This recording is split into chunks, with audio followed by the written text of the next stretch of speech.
dia ou boa tarde para quem está em outro lugar. Nós queremos hoje abrir, em nome do Instituto Humanitas Unicinos, eu sou Susana Roca, damos início, então, a mais um evento do ciclo O Cristianismo no contexto das transformações socioculturais e religiosas no contexto contemporâneo.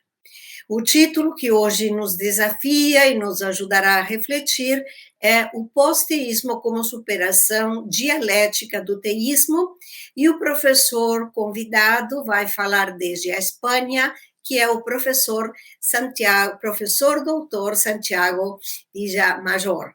Professor Santiago, seja bem-vindo em nossa casa. Muy bien. La palabra está con usted. Le agradecemos que esté aquí con nosotros. Muy bien. Muchas gracias, Susana. Muchas gracias, Cleusa. Muchas gracias, Lucas, también, que vais a estar en el equipo. Muchas gracias a todos los que asistís y muchas gracias a la universidad y al instituto que nos ampara en estos momentos. Empezamos con esta conferencia. Muchas personas, al oír el término posteísta, piensan que se está abandonando a Dios. Después de Dios, parece como que significa adiós a Dios. Y sin embargo no es eso. Para mí al menos, posteísmo quiere decir un mayor acercamiento al misterio de Dios. ¿Y por qué es un mayor acercamiento? Porque no concretamos nada acerca de Dios. Y ese no concretar nada es entrar en el misterio. Y si algo es Dios, es misterio. Dos frases van a recorrer conmigo toda esta conferencia. Una de ellas es del Deuteronomio, que dice: no te harás imagen alguna de Dios, sino que oirás su voz. Y su voz es interpelación, llamada a estar con los pobres y necesitados. Y la otra es de un místico alemán del siglo XIII, maestro Eckhart, que dice: oh Dios, libérame de mi Dios. La primera vez que oí yo esta sentencia, me quedé un poco estupefacto, porque ¿cómo iba yo, tan creyente, a renunciar a Dios? Pero luego enseguida caí en la cuenta de que lo que me estaba diciendo era que de Dios no podemos tener una imagen fija. Entonces el poteísmo aparece precisamente como la renuncia a hacerse una imagen fija, constante, permanente de Dios. De tal manera que lo que es trascendental queda categorizado. El ser queda entificado. Y eso, de alguna manera, perdonadme la expresión, es una blasfemia. La palabra blasfemia significa hablar mal. Y no es lo que hacen los arrieros o los labradores cuando la caballería no quiere tirar para adelante, que se cagan en Dios, sino que es cuando muchos de nosotros, de forma pretenciosa, nos creemos que hablamos bien de Dios y estamos diciendo más de lo que podemos decir.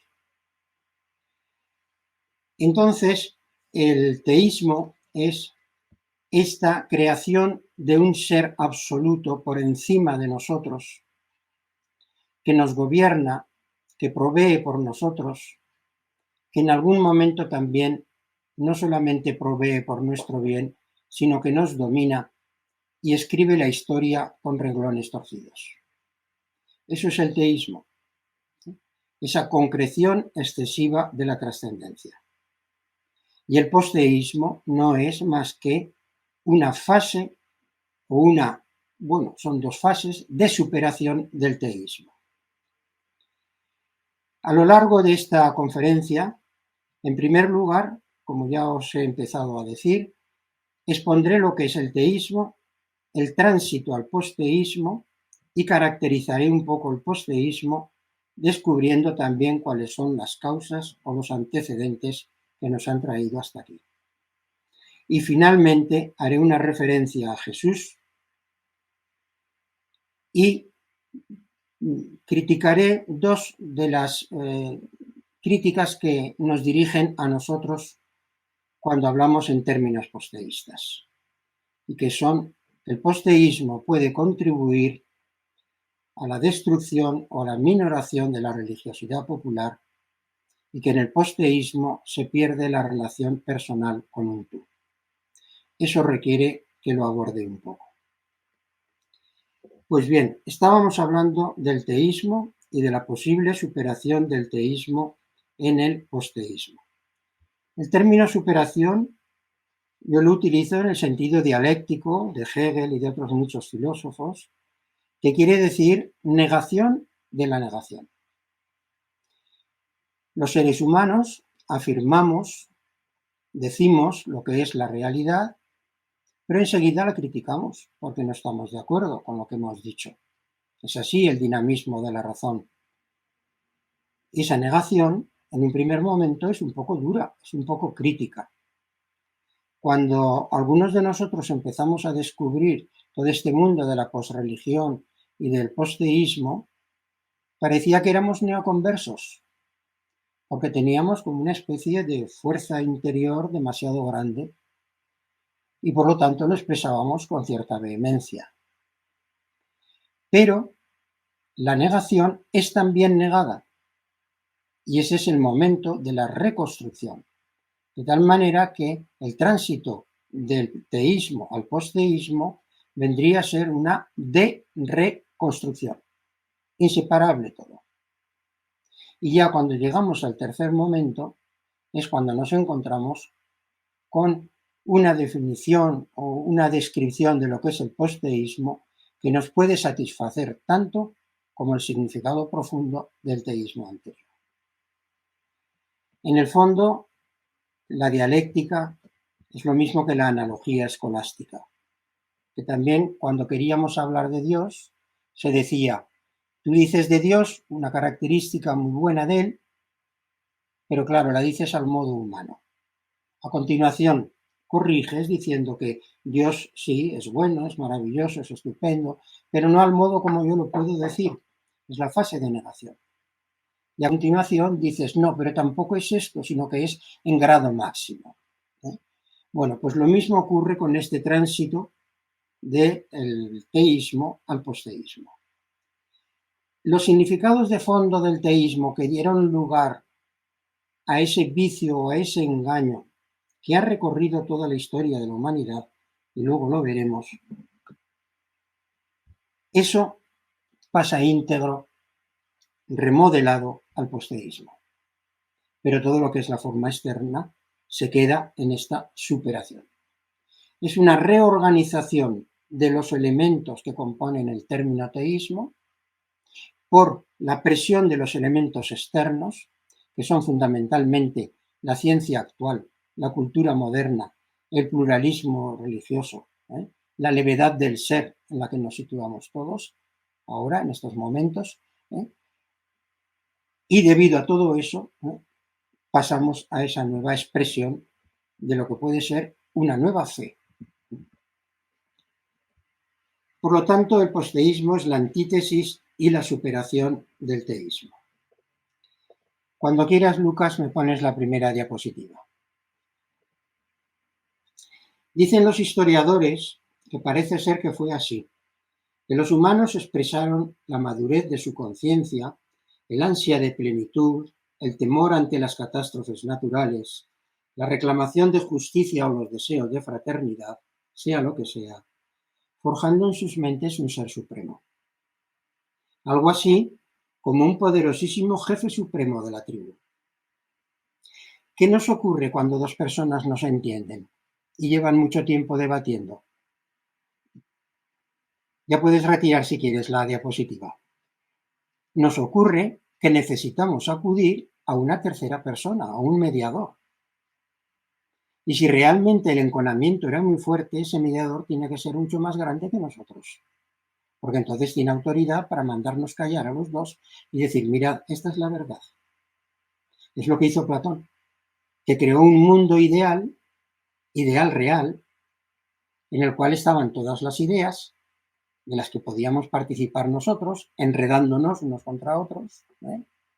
Y entonces decía Platón, oye muchacho, acuérdate de las ideas que están en el otro mundo y esa es la verdad.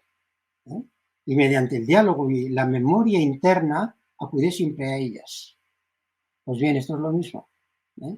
El teísmo, para garantizar la coherencia en esas ciudades en las que ya empezaba a haber mucha gente, muchos oficios, mucha jerarquía de gobierno, etcétera, necesitaron crear un gran jefe superior a ellos que reuniera todos los atributos y todas las funciones y todas las capacidades y entonces pudiera imponer su autoridad y mantener a toda la gente tranquila.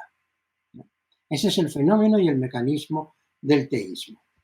Surgió hace 7 milenios aproximadamente, en la edad de los metales, y ha seguido hasta nuestros tiempos.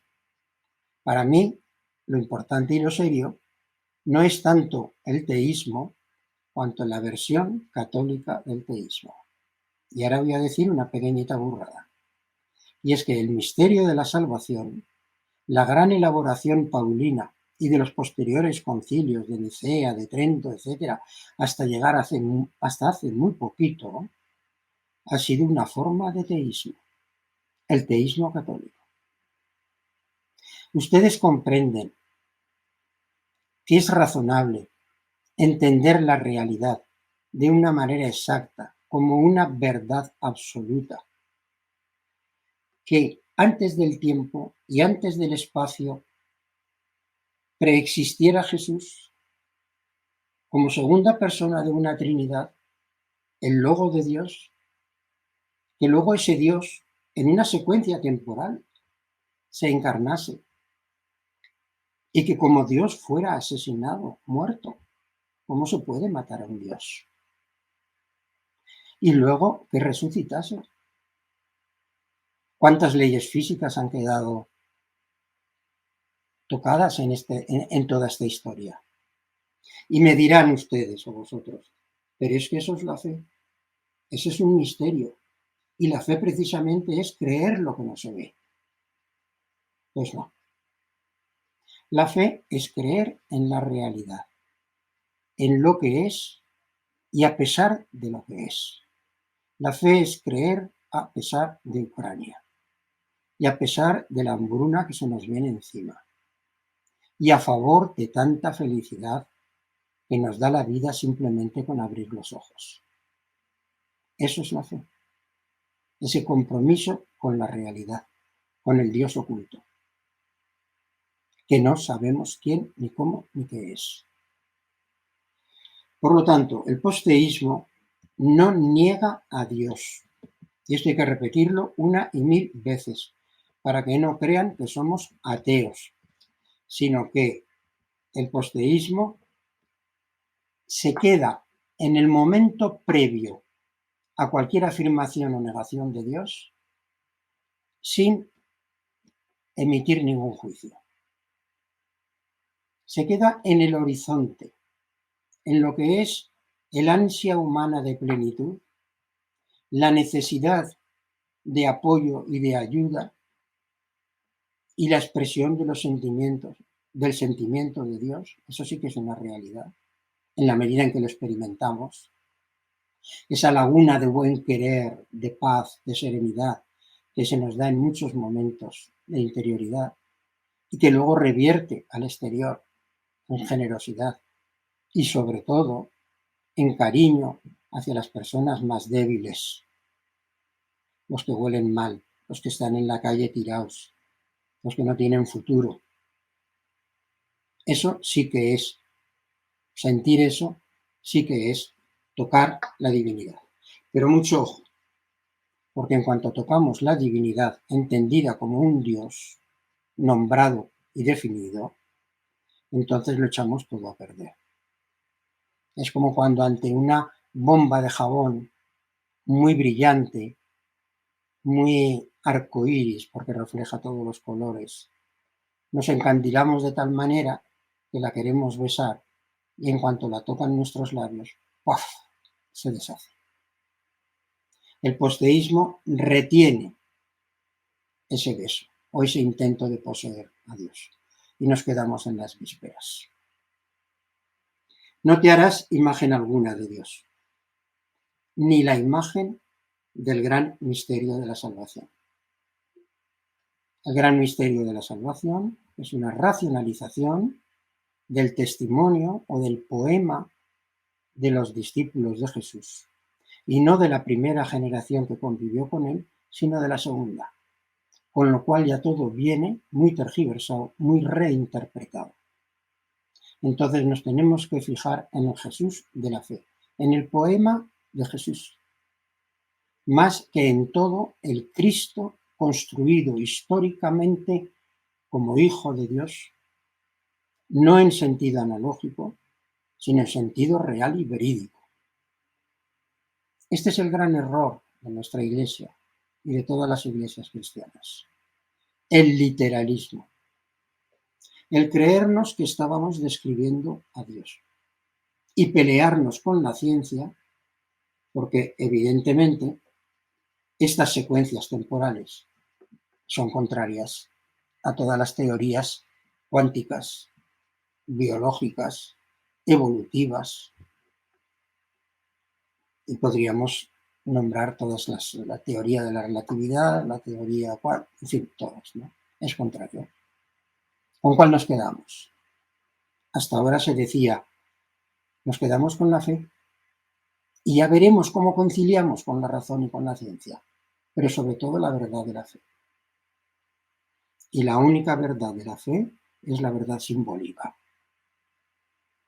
Es cuando somos conscientes de que lo que decimos acerca de lo religioso se desenvuelve en el ámbito de la esperanza y del símbolo. Ya nos lo dijo Kant en sus famosas 3 preguntas de qué puedo conocer, qué debo hacer y qué puedo esperar. El qué puedo esperar pertenece a la lógica, a la esperanza. Pertenece a esa expresión que decimos, ojalá. Ojalá el mundo tenga remedio. Ojalá no ocurra lo que está pasando en Ucrania. Ojalá no hubiera hecho lo que he hecho. Ojalá se restituya esto que he hecho. Ojalá las víctimas tengan su restitución. Eso es la experiencia y ese es el anhelo que nos hace crear y creer en Dios. Las palabras son muy parecidas. Y en este sentido, como conclusión un poquito de esta primera iniciación al tránsito del teísmo al posteísmo, Lucas, me vas a poner una transparencia que es un círculo con una espiral dentro. Eso es. Yo hace tiempo que vengo pensando en esta frase. Nosotros creamos al Dios que nos crea. Efectivamente, nosotros creamos a Dios. Así lo hicimos hace 6 o 7 milenios, en esas primeras ciudades que empezaban a ser tan conflictivas, tan complejas, que necesitaron esa autoridad suprema. Y lo seguimos haciendo. Y cada uno crea su Dios. Por eso el maestro Descartes nos dice siempre, libérate de tu Dios. ¿Y a quién creamos nosotros? Al Dios que nos crea. Porque dentro de nosotros estamos siempre apelando a la creación, al origen del universo, al por qué estamos aquí, y seguimos atribuyéndolo a ese ser absoluto. Muchas veces sin darnos cuenta, porque ya llevamos una tradición de hacerlo. El ateo diría, nosotros creamos a Dios, punto. Y los creyentes decimos, estamos con el Dios que nos crea. Pues bien, ya puedes retirar la transparencia. Gracias, Lucas. Yo digo, nosotros creamos al Dios que nos crea. Y da lo mismo por dónde empecemos este círculo virtuoso. Porque en la medida en que nosotros creamos a Dios, estamos creando la mejor expresión de nosotros mismos y nos estamos llamando a ser lo mejor. Y realmente lo vamos siendo. Y en la medida en que sentimos que Dios nos crea, nosotros nos sentimos recreados y estamos recreando a Dios. Y ahí se va dando todo ese círculo vicioso, todo ese vórtice en el cual cada vez la realidad se mejora. Entonces llega un momento que dices, me da lo mismo ser el ateo que llevo dentro que el teísta que llevo dentro. Lo importante es que yo circule entre esas dos imágenes y que vaya avanzando en la mejora de mi realidad y sobre todo de la realidad que me rodea. Porque cuando uno se siente a gusto consigo mismo y goza de esa paz interior y de esa laguna de buen querer, todos son ganicas, que decimos los aragoneses, de ir por ahí desparramando un poquito de felicidad y de cariño. La imagen lleva a la idolatría, la escucha lleva a sentirse interpelados. José Porfirio Miranda fue uno de los primeros teólogos de la liberación y tiene un libro estupendo que se titula Marx y la Biblia. Y en él viene a decir lo siguiente: el Dios verdadero no es algo que podamos asir, contemplar o tematizar. La verdadera trascendencia nos coloca más allá de las categorías del ser y de todas las extrapolaciones del ser. Yahvé no está ni entre los existentes, ni en el ser unívoco, ni en el ser análogo, sino en el implacable imperativo moral de justicia. Esa fue la gran conversión de la teología de la liberación, que luego comentaré también un poquito. Bien, vamos a proyectar ahora otra diapositiva, que es El molino y la cruz. Es una película, una imagen de Peter Bruegel el viejo, que se llama El camino al Calvario. Lucas. Anterior a esa imagen hay otra, esa es, efectivamente. Mirad, sobre este cuadro de Peter Bruegel se hizo una película que se titula El molino y la cruz. Y es una representación muy adecuada para indicar el teísmo del misterio de la salvación. En esa roca, en esa montaña vertical escarpada, encima hay un molino sobre una plataforma de madera que es giratoria. Y en ese molino, como aparece en el cuadrito pequeño, está representado el molinero. Esa imagen ya es de la película, todo lo demás es el cuadro de Bruegel, que está planeando la vida de los hombres, que la está regulando, la está orientando, la está vigilando, porque es omnisciente. La torre da vueltas alrededor de la montaña. Me miro el reloj porque veo que ya llevo casi media hora. Y desde allí ve todo lo que pasa. Y lo que ocurre es la vida de los humanos, que él controla. Y sobre todo lo que está viendo, porque parece además una traza que va subiendo en zigzag hacia otra montañita de al lado, está viendo el camino al Calvario de su Hijo Jesús. Y parece impasible ante la muerte de su Hijo. No es así. El antiguo Dios también sufría con los seres humanos. No es impasible. Pero sin embargo, muchas veces la imagen que hemos dado es que ese Dios en las alturas, eterno e inmutable, era impasible ante lo que ocurría en la tierra, precisamente por esa constatación del mal, que es el gran escollo y el gran problema que tenemos. Bien, voy a ir un poquito más adelante porque si no se me acaba el tiempo.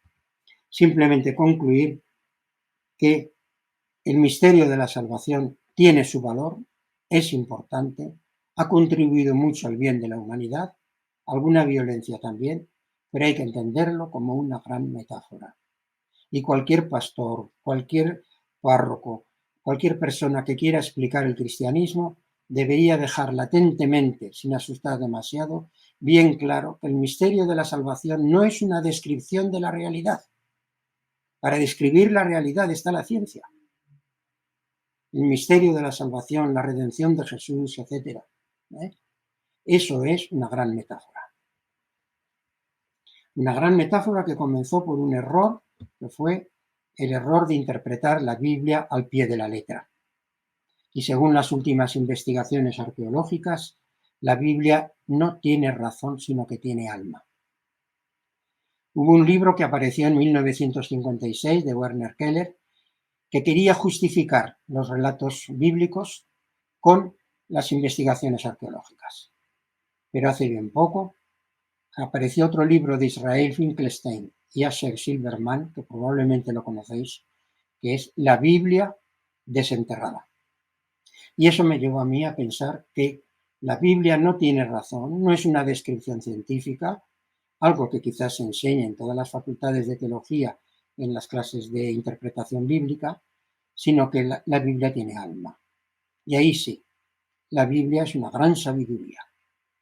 Lo que ocurre que la tenemos que interpretar, reinterpretar, explicar tanto, que muchas veces nos pasamos más tiempo explicando lo que quiere decir un pasaje que lo que realmente está diciendo. Por lo tanto, no consagremos demasiado a la Biblia como el gran libro sagrado e inspirador, más cuando sabemos que por lo menos el Pentateuco fue construido por el rey Josías con la finalidad política de dar una epopeya, un relato mítico a la unificación de los dos reinos de Israel. Y más después de saber también que en los evangelios quizás hay más proporción de narración que de hechos reales.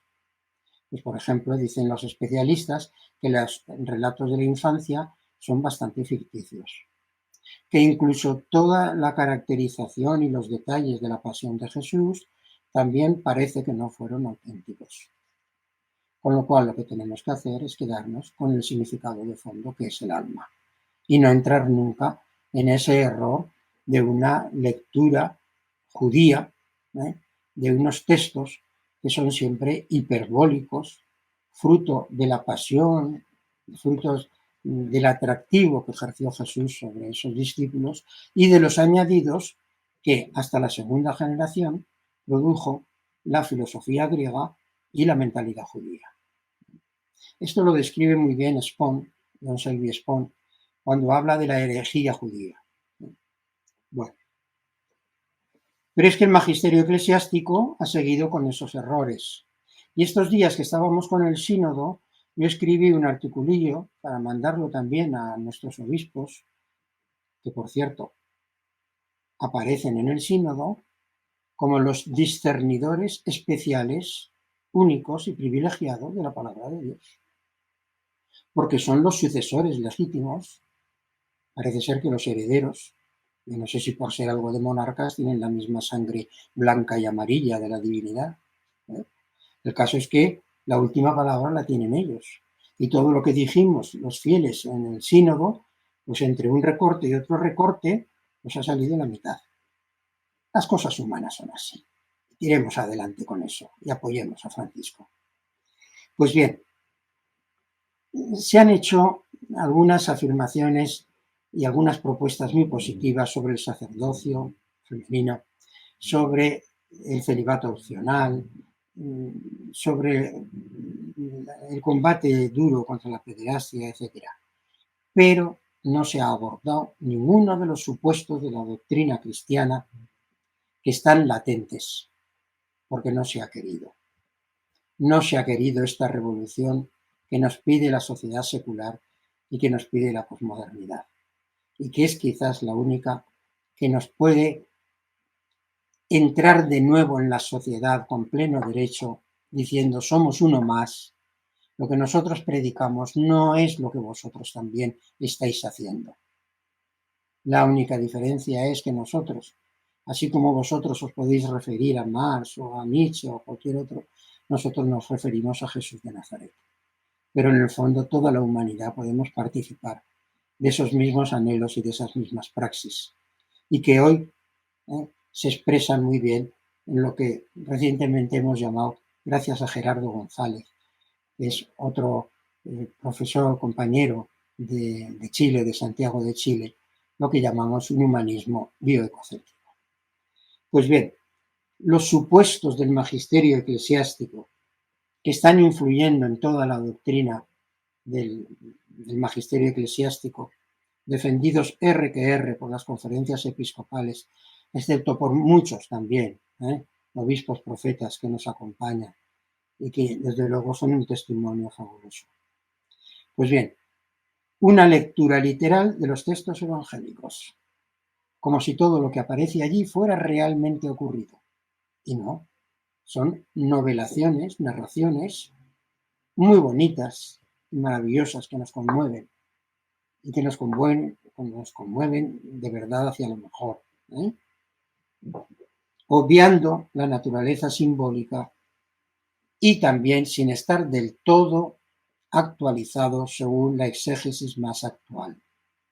Debería de haber un update, no sé si se pronuncia bien así en inglés, unas actualizaciones frecuentes en la doctrina cristiana, de acuerdo con todas estas investigaciones de todo tipo, tanto exegéticas como sociales y políticas y de todo. Segundo, la concepción dogmática de la verdad. Esto ha cambiado radicalmente. Ya no estamos en tiempos de dogmatismos, de fundamentalismos. La misma ciencia ha cambiado sus parámetros.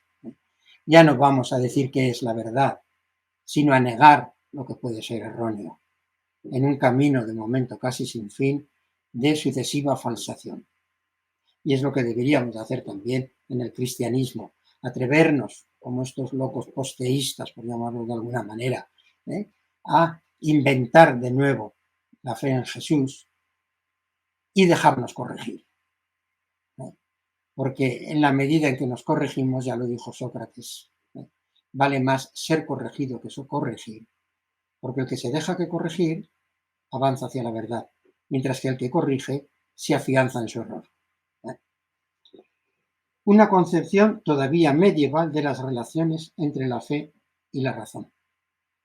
Hasta ahora se tenía por verdad la fe y la razón era una sirvienta que ayudaba a comprender y ayudaba a creer. Entiendo para creer era la expresión, más o menos por ahí complicada porque hay varias versiones. Hoy no. Hoy la ciencia es la base racional sobre la que debemos construir nuestro sentido de la vida, sobre la que tenemos que hacer nuestro poema. Y de hecho muchos científicos han abandonado las posiciones antirreligiosas, procedentes de un dogmatismo reduccionista, que se metía donde no le llamaban, como la fe se metía también donde no le llamaban, y ahí se producía un entrelazamiento entre dos puntos de vista, entre dos fuentes de conocimiento, que provocaba chispas. Y al que entraron todos.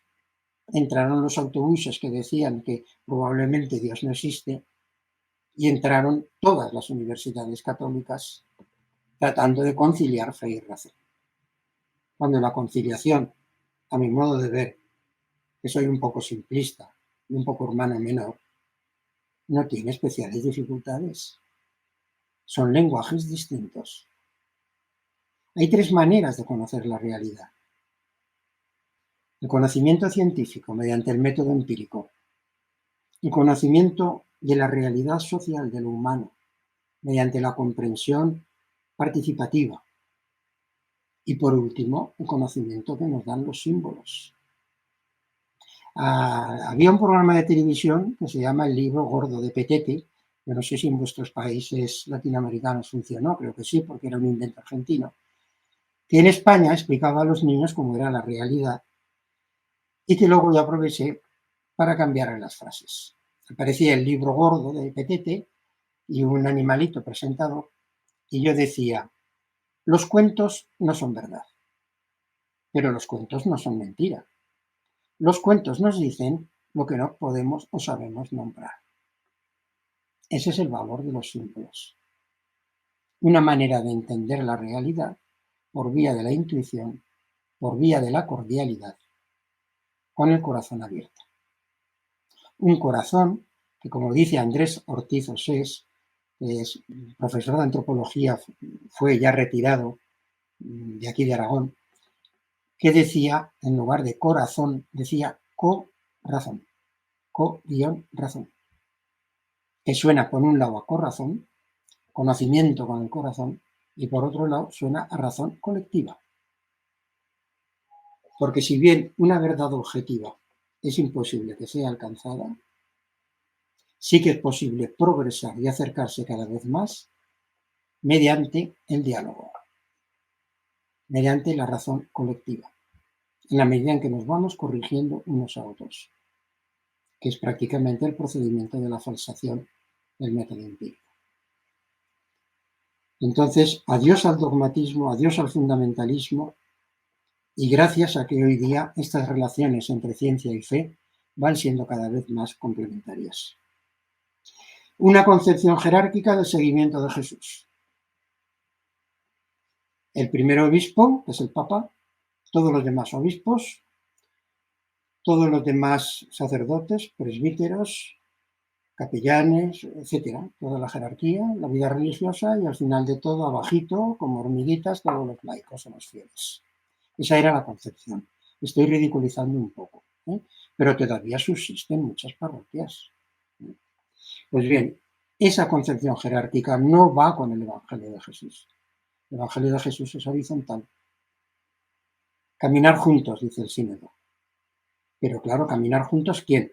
¿El pastor delante y el rebaño detrás? No.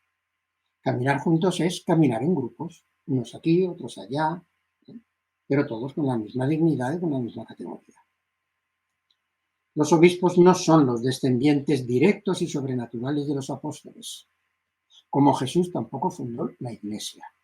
Por mucho que la exégesis hasta ahora de esa famosa secuencia de tú eres Pedro y sobre esta piedra edificaré mi iglesia, no hay suficiente fundamento para ninguna de las dos cosas. La Iglesia, que yo llamo la internacional de la esperanza, ha habido muchas internacionales, si me queda tiempo luego lo explicaré, pero la nuestra es la internacional del ojalá, la internacional de la esperanza, donde cabemos todos, que es un anhelo y una praxis. Bien, la superioridad de la ley divina y del derecho canónico sobre el consenso de la ética y los derechos humanos. Esto es lo que ha hecho daño a la Iglesia, porque se ha creído que cuando había algún asunto vidrioso,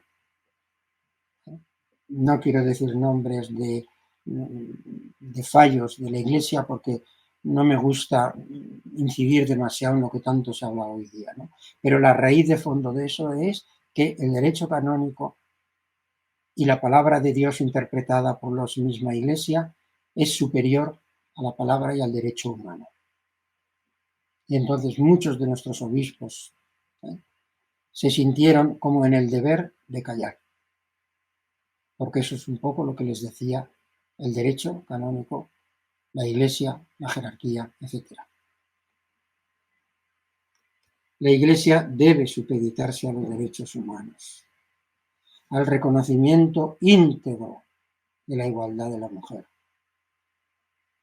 a un cambio en la óptica de la sexualidad, a un acogimiento de todos los inmigrantes, no participar en absoluto en aquellos partidos nacionalistas, xenófobos, racistas, que están floreciendo cada vez más en todos los países. Ningún obispo, ningún sacerdote, ningún patriarca debería de estar apoyando esas opciones políticas. Y por último, la identificación categórica de un ser supremo asible por la mente humana como si fuera un ente concreto. Bien, seguimos adelante un poco. Voy a dar algunas notas rápidas acerca de lo que es el posteísmo, pero muy poquitas porque ya lo he dicho y me queda solamente un cuarto de hora. El posteísmo, no es renunciar a la trascendencia o a la religiosidad. Es un reconocimiento del misterio innombrable.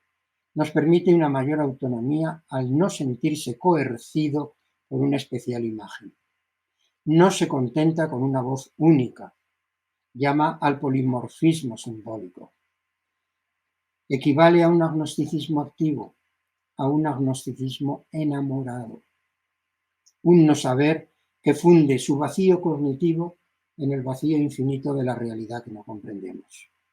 Una larga mirada a un horizonte sin figura, que por su imprecisión puede recibir toda inspiración de figura, pero nunca definitivamente. Cuando Jesús se aparece sobre el mar a los discípulos, lo interpretan como un fantasma. y a Jesús lo llamaban Hijo de Dios y él les mandaba callar. Pues bien, nos aparecerán siempre fantasmas en el horizonte.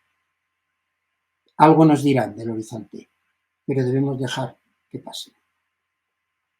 Es un esperar lo inesperado, porque como decía Heráclito, espera lo inesperado, porque si no, no lo encontrarás. Y todo lo que se nos ha dicho de la otra vida, del otro mundo, etc., es lo inesperado.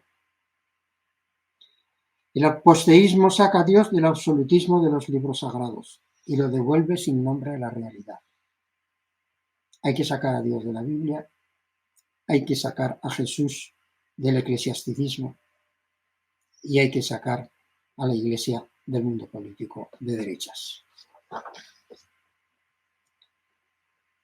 Estamos llamados a vivir, como decía Bonhoeffer, como personas que se las apañan en la vida sin Dios. Vivir sin Dios en Dios. Valga el juego de palabras. Vivir en la profundidad de la realidad que decía Tillich. El tránsito posteísta nos ha venido gracias a la teología de la liberación. ¿Por qué? Porque la teología de la liberación bajó Dios a la tierra. Bajó la salvación a la liberación.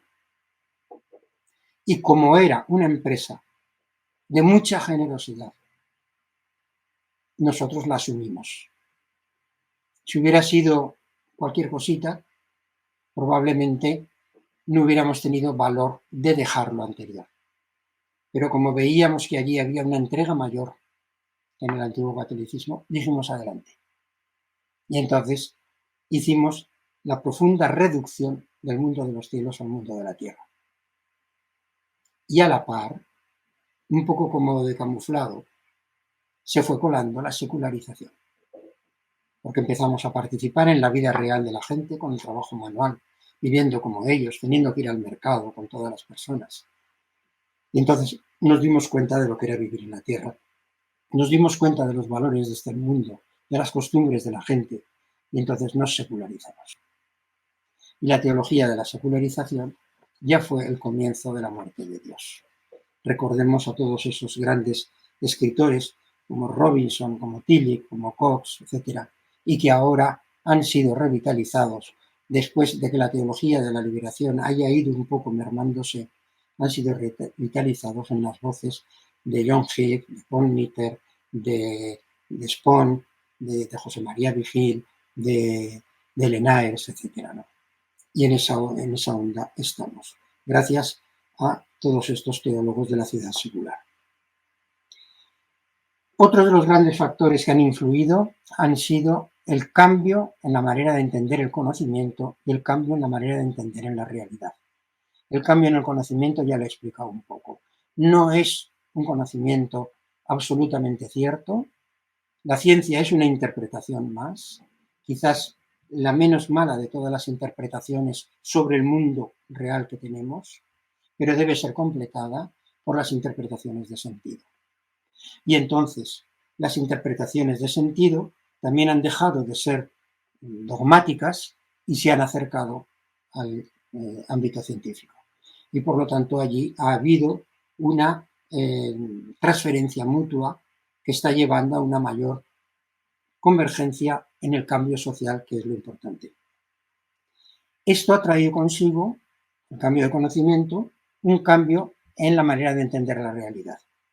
Porque la realidad ya no es dualista, la realidad es monista y emergentista.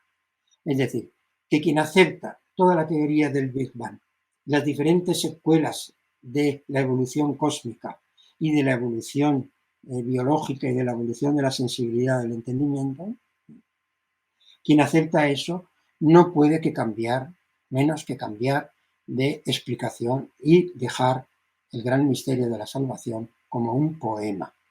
Y a Jesús como el poema de los cielos. El poema de los cielos que se ensambla perfectamente con el poema bioecocéntrico para fecundarlo. Por ahí van los tiros, que me queda muy poquito tiempo. Entonces, el concepto de materia ha cambiado radicalmente. Ya no es piedra ni madera la materia. La materia es una realidad dinámica. Es vacío cuántico y es conciencia humana. Entonces es una única realidad, ¿eh?, en la cual estamos en diferentes formas vitales de conciencia, etc. Y esto nos tiene que ayudar a interpretarnos cada vez mejor, y esto ha influido muchísimo en la imagen que tenemos de Dios en el posteísmo. Por lo tanto, vivimos en una época de incertidumbre, de relatividad y de emergentismo. Es importante que leáis algún texto de Ernst Kaufmann, que si puedo al final de todo me dejaré 2 minutitos para leerlo. Muchos debates sobre la realidad social nos presentan también una realidad humana muy compleja. La democracia como valor supremo, la caída de los 3 grandes sistemas que dice Harari, el liberalismo ha triunfado, gravísimo deterioro del planeta, la mentalidad posmoderna de la levedad del ser, y el transhumanismo que se nos viene encima. Todo esto son factores que están influyendo en el tránsito hacia el posteísmo. Por lo tanto, estamos en medio de una gran inversión conceptual y cordial y de una humilde conversión. Tenemos que ir poquito a poco, no como neófitos, con la gente, poquito a poco haciendo este tránsito. Pero es necesario, porque si no, el mundo no nos va a escuchar. Estamos pues en la crisálida posreligional, a punto de salir como mariposas para volar a otra manera de entender lo divino o lo sublime en el hombre. El posteísmo no destruye la religiosidad popular, la purifica, poco a poco, con mucha paciencia, con el fin de hacer ver que es una analogía y una gran metáfora muy válida para el sentido de la vida. El posteísmo tampoco es la negación de la relación personal con un tú, porque el tú está dentro de nosotros. Y cuando uno se pone a meditar o a hacer oración, que muchas veces parece como que le viene la sensación de que está hablando consigo mismo o de que nadie le escucha, en realidad lo que está haciendo es recrecer ese sentimiento interior, ese crear al Dios que nos ha creado, crear al Dios que nos ha creado, ese círculo, la meditación, y que nos hace cada vez más encontrarnos con quien sea, con lo que sea, donde esté o como esté. Como consecuencia de esas vivencias interiores que el posteísmo quiere salvaguardar y cultivar con mucho esmero, y sobre todo una grandísima formación, como la formación que hemos tenido nosotros, y tanto hablar mal a veces que hacemos de la Iglesia, agradezcámosle la formación humana tan profunda que nos ha dado. Pues todo eso tiene que traducirse en una praxis que yo llamo la Internacional de la Esperanza. No solo la Internacional de la Igualdad, que fundó Carlos Marx, no solo la Internacional de la Gente Buena, de los grandes profesionales, de los premios Nobel, de las ONGs de la solidaridad, sino una Internacional de la Esperanza. La función de la Iglesia es convertirse en una institución más dentro del mundo, completamente abierta, que llama a la experiencia, a la esperanza y que llama a la práctica del bien universal para todos. Y eso lo tenemos que hacer desde la espeleología de la esperanza. A mí me gusta mucho esta palabra porque la espeleología es el arte de ir buscando por todos los recovecos de la cueva humana, buscando esos intersticios donde hay luz para darnos felicidad y bienestar para todos. Y la primera lámpara, la primera luz de la esperanza es abrir los ojos y disfrutar de lo que somos, de la vida que tenemos. La segunda es la lámpara de las vírgenes prudentes, que no es otra cosa que los descubrimientos científicos, las pinceladas del artista, los sentimientos místicos, las solidaridades compartidas. Y también son fuente de esperanza, aunque muchas veces fracasen, las luchas y las esperas interminables que tenemos que hacer para que este mundo cambie. Termino ya con 2 palabras acerca de Jesús de Nazaret. Jesús de Nazaret es el poema de los cielos. Jesús de Nazaret es un poema. Probablemente todo lo que cuentan los discípulos tuvo algo de verdad, pero probablemente también son narraciones ficticias emitidas por el cariño de los discípulos. Y yo suelo decir, no hay un Jesús de la historia y un Cristo, un Jesucristo, Hijo de Dios, del magisterio eclesiástico, que es lo que se venía diciendo, sino que hay un Jesús de la fe, porque las primeras noticias que tenemos de Jesús son las de los discípulos, por lo tanto es un Jesús de la fe, que se ha reconstruido históricamente. Y cada época la historia la ha reconstruido de una manera. La primera forma fue reconstruirlo como Hijo de Dios, de manera literal, cuando en realidad tenía que haber sido simplemente como hijo de lo más grande, como un crack de la vida. Entonces, oremos, revistámonos de bondad y belleza, haya o no haya un ser supremo allá arriba. Y ahora, Lucas, si me proyectas la última imagen, que es muy conmovedora, que son esos dos abuelos, efectivamente. A mí me conmueve esta imagen porque es la expresión de la vejez amándose unos a otros. Con dos brazos que no sabemos de dónde vienen, pero que van a juntarse con ellos. Es el abrazo de toda la humanidad. Y termino, por tanto, como he dicho, me quedan 2 minuticos, con este texto de Stuart Kauffman, que no es creyente, está muy cerca, y que es un gran biólogo, y dice así: creo que podemos reinventar lo sagrado.